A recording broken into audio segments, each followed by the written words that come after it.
One important area of research in sociology takes up questions around gender. In this video, I just want to quickly introduce you to some of the reasons why sociologists study gender, and I'll use the specific topic of gender and occupations as a way to introduce you to some pretty useful concepts. I'm going to start by giving you a couple of definitions.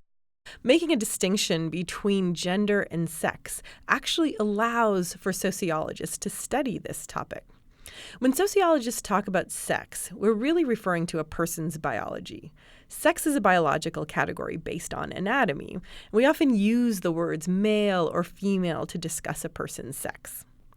When we discuss gender, though, we're often using words like feminine and masculine. There are many other ways of discussing gender and sexuality, of course, but let's just start with these by way of introduction. For sociologists, gender is cultural. It's a set of behaviors learned through human interaction. There's meaning ascribed to a certain kind of biology. You'll often hear a lot of sociologists use this term, social construction, to address a wide range of social issues. Let's leave aside our discussion of gender just for a moment so we can understand what sociologists mean when they say that something is a social construction. First, you have the social part. This means that we create meaning through interaction. For example, what does a diamond ring mean? A diamond ring in many societies is a symbol of marriage, romantic commitment. How do you know this? Think about how you learned that a diamond ring is a symbol of marriage, engagement, commitment. Well, you might have seen a ring exchanged when a couple gets engaged.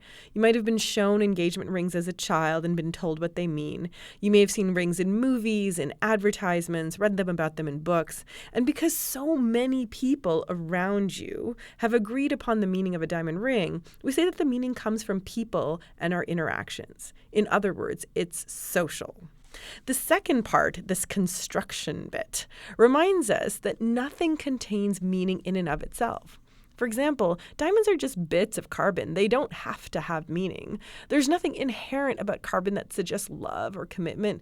We construct that meaning. We make it through our interactions and through deciding as a group that diamonds will mean this, that they will mean romantic commitment. Okay, so coming back to the issue of gender, it's often the case that we give certain kinds of meaning to specific biologies. To get at why it's important or why sociologists study this, let's look at another concept, this idea of norms or social norms. You might think of norms in the most basic of ways. So think about the way you walk. I know that sounds kind of silly, right? But what do you do with your arms? What do you do with your legs? Right? Think about how you walk, let's say, from your house to the store or just down the street. Here's a quick clip from the movie Dead Poets Society, where Robin Williams, a teacher, asks his students to walk around in a circle. You might recognize their form. Pretty normal, right? But then he asks them to try walking in a different way, to walk like a chicken or to skip, to wobble around. Ask yourself how come you don't do that on a regular basis. You might get issued what we call negative sanctions. Someone might point at you or make a face or tell you to straighten up and walk properly. So for those of you who like clear definitions, norms are the shared rules and expectations that govern our behavior. And negative sanctions, there's such a thing as positive sanctions, but negative sanctions are punishments for disapproved behavior. And remember that they vary in intensity. Everything from frowning when someone is violating a social norm, to getting into jail for committing a crime, to name calling, or not getting hired for being perceived to be too masculine or feminine for a job, even when a person is capable. That's a negative sanction. Let's do a quick exercise to see how norms play into our understanding of gender. I want you to think about some words that might be associated with being a lady or acting like a lady. Any words at all you can think of for women and girls.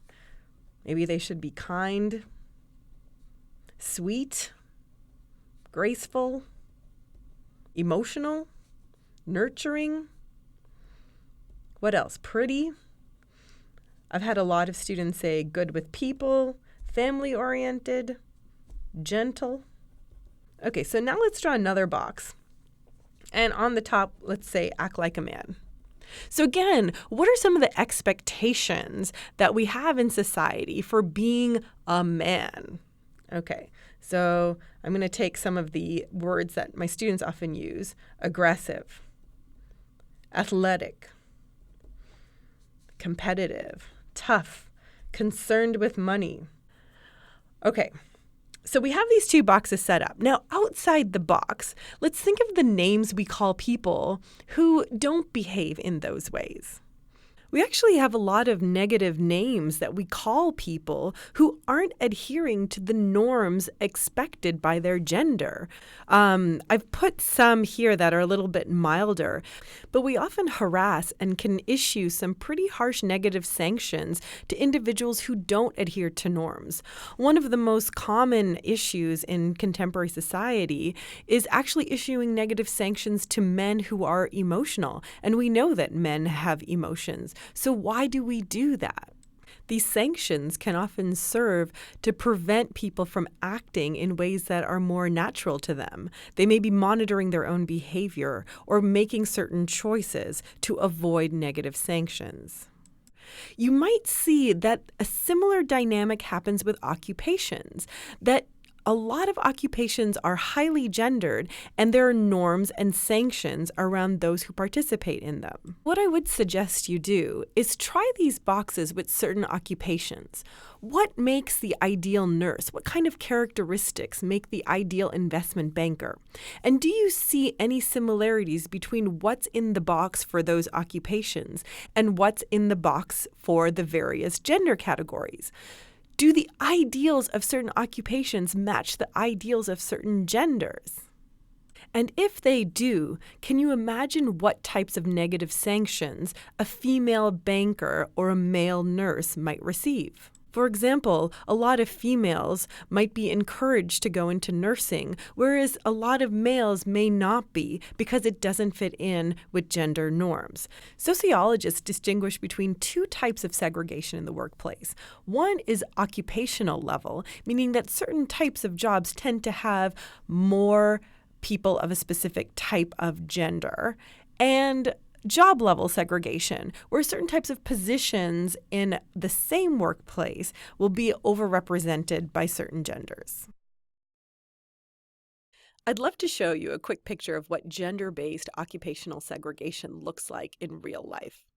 This is the website to the Bureau of Labor Statistics. It's basically part of the United States Department of Labor, which is a government agency that collects information and facts about the American workforce, and it makes this information publicly available to all of us.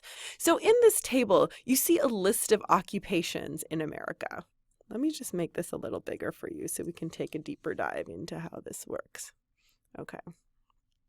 So here you have the list of occupations, and here you'll see the total number of people employed in thousands, and then here you'll see a percentage breakdown by gender and race. Okay, for now we're just going to focus on gender. So let's look at these occupations here. We can scroll down a little bit. And what I want you to pay attention to is this column right here, this second column. So again, this is total employed. This is percentages, okay? And we're just going to look at this because we're focusing on gender and occupations right now. Okay, I'm going to scroll down here to education, right here. Education, training, and library occupations. I was particularly curious about this number right here. 97%, about 97% of preschool and kindergarten teachers are female. There are certainly a number of male kindergarten teachers. But given what you've learned about norms and the potential to receive negative sanctions from them, do you think that these men could receive negative sanctions? If they're not the norm, might they be perceived differently? Can they be normatively masculine in this occupation that seems to value feminine traits? So, if gender is a social construction, meaning that there's nothing inherent about our biology that makes females better nurses or males better bankers, then why do these professions or occupations have such differences in their gender composition? Why do the occupations seem gendered? This is what sociologists are interested in understanding. And remember, since sociologists see gender as socially constructed, we'll be looking closely at interactions between actors to better understand how gender plays a role in workplace dynamics and policies around pay and promotion.